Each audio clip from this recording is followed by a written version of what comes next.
Hello everyone and welcome back. Today I'm going to show you how to update Google Maps on your device to ensure that you have the latest features and the smoothest performance. To get started, you're going to simply find and open the App Store on your phone. Once it's open, you're going to tap on the profile icon in the top right corner and then you're going to have to scroll down. From there, you're going to look for the Updates Available section and then you're going to tap to see a list of your apps that need an update.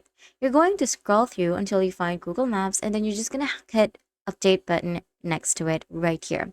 Now, if you can't find Google Maps, that means your app is already updated. If you want to make sure, you can just go ahead and search for Google Maps in the search bar and then click the first one that will appear. If you see an update button, just click on it to update your maps. If it says open, like it says right here, then that means your Google Maps is already up to date. Updating is important because it adds new features, fixes annoying bugs, and generally speeds up the app. Once the download reaches 100%, Play Store will automatically install the update. After it's finished, go ahead and open Google Maps. You'll notice it's running much faster and more reliably. That is how you keep your Google Maps up to date. I hope this video helped you out. Please don't forget to like and subscribe for more tips.